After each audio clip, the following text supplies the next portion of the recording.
Bonjour à tous. À 45 ans, j'ai décidé de bouger, de enfin croire en moi. Et si je vous disais qu'il n'est jamais trop tard pour se lancer des défis? On nous ferait croire qu'à un certain âge, il est bien de se ranger et d'arrêter de rêver. C'est pour ça que je fais cette vidéo, pour déconstruire cette idée, montrer qu'il est possible de se lancer des défis à n'importe quel âge. Déconstruire l'idée que l'entrepreneuriat est réservé aux élites ou aux jeunes.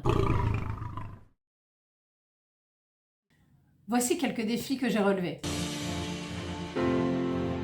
La couture. Tout a commencé par un pari fou. Une amie qui voulait une jupe en tulle pour un mariage. Et moi, je n'avais jamais touché une machine à coudre de ma vie. J'ai décidé de relever le défi. Et 3 mois plus tard, elle avait sa robe et moi une nouvelle passion. Quelle satisfaction de voir que l'on peut créer de ses propres mains un objet et mettre tout ça en valeur. La moto. J'ai toujours été attirée par la moto, mais je n'ai jamais envisagé de passer le permis. J'étais passagère et ça m'allait bien. Jusqu'au jour où j'ai un ami qui m'a dit « Mais c'est pas possible, passe le permis, achète une moto, fais-toi plaisir ».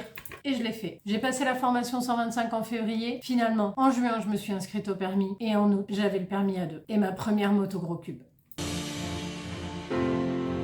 Et enfin, l'entrepreneuriat. Après 15 ans dans mon entreprise, j'ai fait un bilan de compétences et je me suis remise en question. Il était temps pour moi de me challenger. J'ai toujours aimé animer, créer, organiser. Alors j'ai décidé de me lancer en tant qu'assistante virtuelle et événementielle. Avec Anne-toi-6, c'est un projet qui me ressemble. Je débute, j'apprends tous les jours et je trouve ça passionnant. Mais avant de me lancer, tellement de questions. La peur de l'échec. Et si j'échoue, qu'est-ce qui va se passer? Est-ce que je suis à la hauteur? Et si je fais pas bien? Et stop! Avec si, on ne fait rien. Je suis maman solo, j'ai des responsabilités, mais j'ai des rêves aussi. Et ça, c'est tout aussi important. Donc j'essaye de mettre de côté la peur de l'échec, la peur de ne pas être à la hauteur, peur de ne pas avoir les compétences, inquiétude sur la stabilité financière et les doutes. Est-ce que je suis trop âgée? Est-ce que j'aurai les compétences? YouTube, c'est fait pour les jeunes. Je me remets en question en permanence sur mes compétences digitales, mais je sais que c'est indispensable pour avancer. Bref, avec les doutes, on n'avance pas. Il faut réussir à les mettre de côté et passer à l'action. Et un jour, j'ai arrêté de me dire pourquoi moi? Et j'ai décidé de dire pourquoi pas moi? Ce n'est pas parce qu'on ne sait pas encore faire qu'on ne peut pas apprendre. Et j'ai vu par mes expériences que quand je décide de réussir, j'y arrive. L'auto-sabotage est un piège dans lequel il est facile de tomber. J'ai arrêté de me comparer aux autres et je me suis dit vas-y, lance-toi. J'ai aussi appris à combattre mon manque de confiance en moi. Et c'est un travail de tous les jours. Donc finalement, la vie n'est pas juste là pour cocher des cases. Les études, le CDI, la maison, la famille, le chien, le chat. C'est aussi écouter ce qui nous fait vibrer. Osez croire en vous. Osez croire en ce qui vous passionne. Car personne ne le fera à votre place. Qu'est-ce que toi tu veux vraiment? Quelles sont tes compétences et tes passions? Être sensible